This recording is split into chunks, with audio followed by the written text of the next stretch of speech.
Bienvenue, mesdames et messieurs, dans l'invité du jour. L'opposition comorienne dénonce avec constance la gouvernance du président Azali Assoumani et parle régulièrement de dérives autoritaires. Saïd Abbas Dalani est avec nous pour en parler. Il est le président du Moroa, un parti d'opposition aux Comores. Il est notre invité du jour. Saïd Abbas Dalani, bienvenue et merci d'avoir accepté notre invitation. Je vous remercie également. Alors, les Comores, c'est un archipel de l'océan Indien de presque 1 million d'habitants sur 2612 km². Commençons très rapidement par cette question. Votre pays a connu il y a quelques mois une crise avec la France au sujet de Mayotte. Une crise qui a même amené les autorités françaises à suspendre en mai 2018 la délivrance de visas aux ressortissants comoriens. Où en êtes-vous par rapport au règlement de cette crise?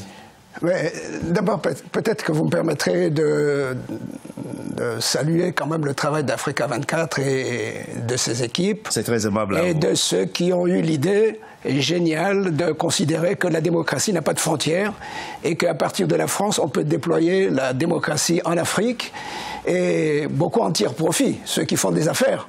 Et c'est grâce quand même à ceux qui ont investi dans Africa 24 qui permet à cette liberté d'expression, la mère de toutes les libertés, de pouvoir permettre aujourd'hui que, ayant fait 10 000 km aller et 10 000 km retour, pour pouvoir nous exprimer. Merci. Et ce n'est pas le cas. On ne nous donne pas ces opportunités dans notre pays. C'est bien pour cela que je tenais à saluer cette liberté que vous offrez aux citoyens de l'Afrique. Merci. Je vous en prie. Merci à vous. Très rapidement par rapport donc par rapport à la question que vous posez concernant la France et Mayotte, d'abord, ce n'est pas une crise récente. C'est ça. Elle est née depuis 1975, où de l'indépendance des Comores, rapidement, est né un conflit entre une légalité internationale qui reconnaît que la France, Mayotte fait partie des Comores, et une légalité française qui dit que Mayotte fait partie de la France.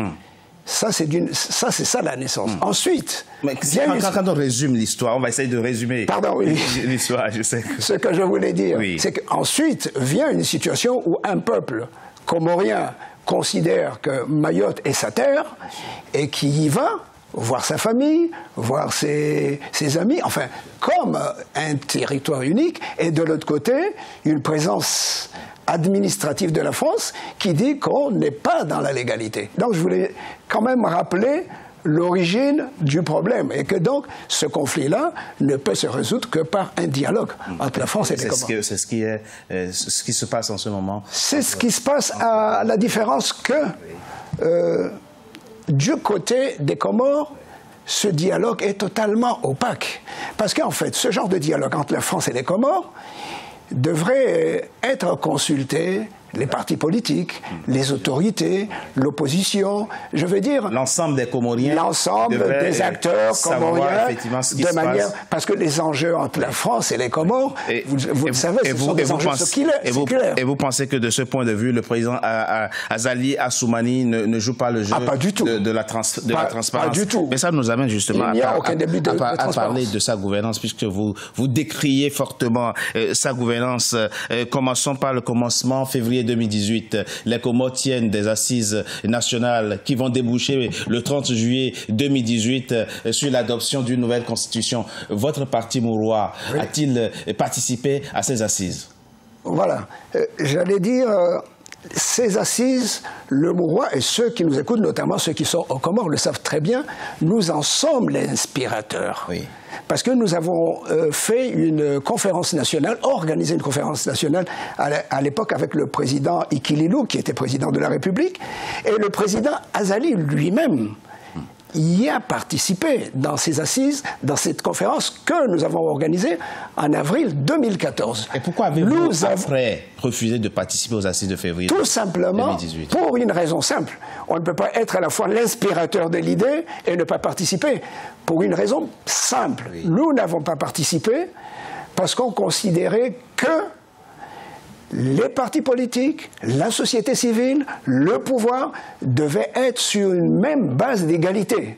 Et qu'en même temps, on devait associer pleinement les institutions de la République, y compris les députés, les conseillers des îles, puisque vous savez, dans chaque île, il y a des conseillers qui sont sortis de parlementaires pour les îles. Donc il y a eu un manque de consensus sur la démarche déjà, dites-vous.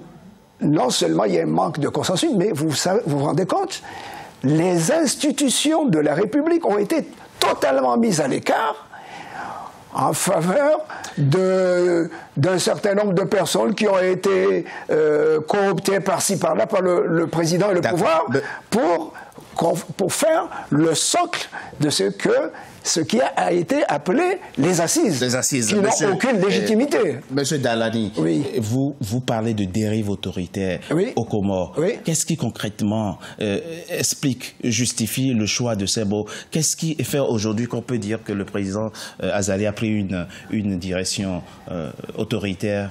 Je vais les dire en termes simples pour respecter ceux qui écoutent et répondre clairement à vos questions. J'allais dire, d'abord, si on voit le nombre de prisonniers politiques, des anciens présidents, des écrivains comme Sast, des chefs de parti comme Ahmed Barouane, il y a une flopée de plus d'une vingtaine, d'une trentaine, d'une cinquantaine d'arrestations arbitraires. Mais ce que je voulais dire, la dérive peut se mesurer de la façon suivante. Oui. Dans l'état de droit, vous le savez, on peut le définir un état de droit en des termes simples, c'est des règles prévisibles et appliquées. Et là, dans la situation où les Comores vivent, nous sommes dans une situation de règles imprévisibles et appliquées. C'est-à-dire, on est incapable de savoir qu'est-ce qui se passe. Et quelle règle est appliquée par rapport à telle ou telle situation. C'est bien ça. En clair, de l'arbitraire, vous voulez dire? C'est un arbitraire totalement. Mais je voulais ajouter un deuxième élément, si vous permettez. Allez-y très rapidement, oui. Très rapidement, c'est que la vieille démocratie que nous aimons et que ceux qui nous écoutent apprécient, il sépare, depuis Montesquieu, on sépare le pouvoir exécutif, le pouvoir législatif et le pouvoir judiciaire. Cette séparation n'existe pas. Et cette situation, non seulement l'exécutif, le président Azali a confisqué tous les pouvoirs, y compris en prenant une souveraineté insulaire, un gouverneur de l'île d'Anjouan qui a été écarté, emprisonné, et ensuite il a nommé un administrateur, en fait un gouverneur, vous voyez.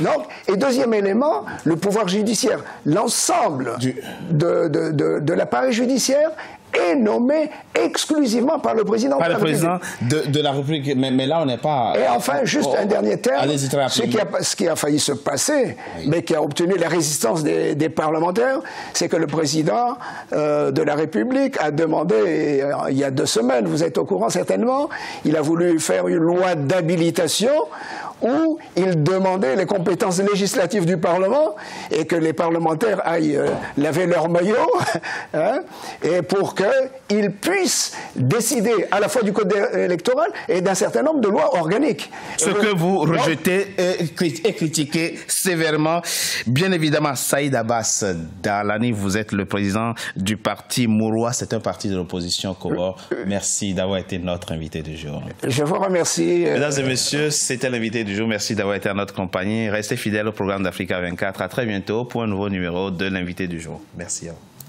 Merci. Est-ce que c'est fermé? C'est bon.